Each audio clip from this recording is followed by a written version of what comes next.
Joining us now, House Financial Services and Freedom Caucus member, Florida Republican Congressman Byron Donalds.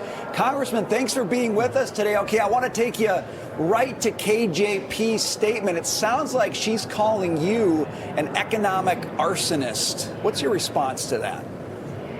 My response is the press secretary doesn't know what she's talking about. She obviously doesn't know economics because she works for a guy that ignited inflation in our economy.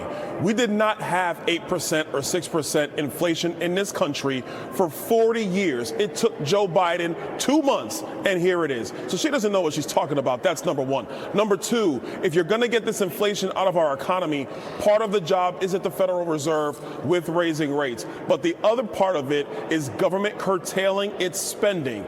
Inflation is created by too much government money going into the economy. It puts too many dollars chasing too few goods. The formula is the same. If she took an economics course, maybe she would realize that. You're breaking down for us very nicely basic supply and demand dynamics, so we appreciate that. I think it's interesting, pivoting a little bit, the Freedom Caucus is also calling to end some of the government bank bailouts that we have been seeing and some of the massive global insurance for all depositors. What do you make of this? Well, a couple things. One, I think that if you're going to do universal security of deposits, insurance of deposits, whatever you want to call it, it's only going to create a moral hazard. What does that tell some bank board if there's going to be unlimited security of all deposits? It means they can go do more stuff with the balance sheet, not less. So I understand that the Fed's window, this new program, is open right now. That needs to be closed, frankly, in a couple of weeks, in my view, so that when you get back to sound banking practices. Number two, what was the Federal Reserve Board in San Francisco actually doing? What were the regulators looking at? Mary Daly, who runs the San Francisco Fed, she should be called into Congress to answer those questions because she failed in supervisory. The SVB Bank Board, they failed in supervisory as well. That's what we need to be focused on. On that note, too, where were the state regulators in California, in New York? Look, I don't know. These are really good questions. And I'm not saying this as some guy who's in Congress. I worked for a community bank. My first job coming out of college, I had to deal with bank regulators when I was a credit officer and assistant vice president writing the loan loss report for my bank. So what were the bank regulators doing with SVB, with Signature, and how come they did not hold them accountable for the apparent interest rate risk that was on their balance sheet?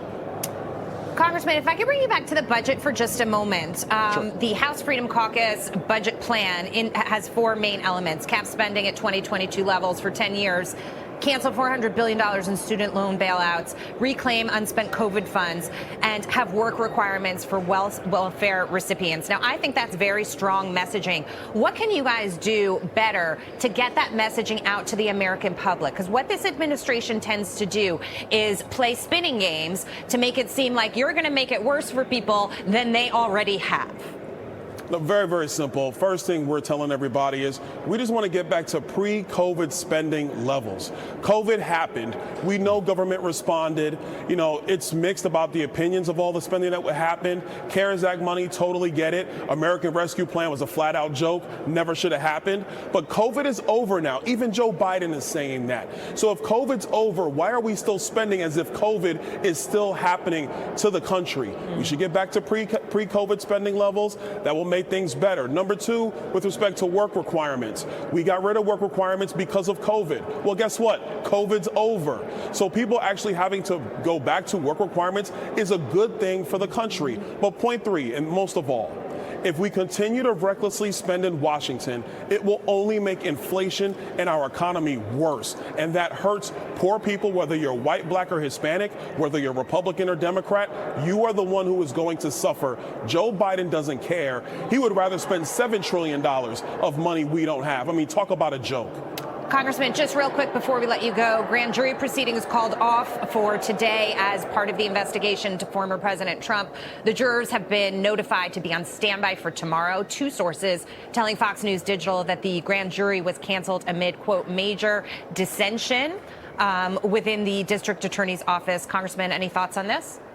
Well, the dissension in the district attorney's office must mean that somebody over there has sense and realizes that this political prosecution is a joke and makes the New York DA's office look like a third world banana republic outfit. So if that's what's going on, that's a good thing for the country. And I want people to understand, this is not about, Republican supporting and protecting another Republican.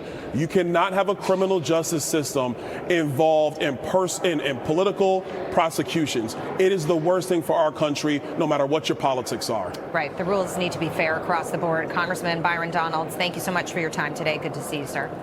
Anytime.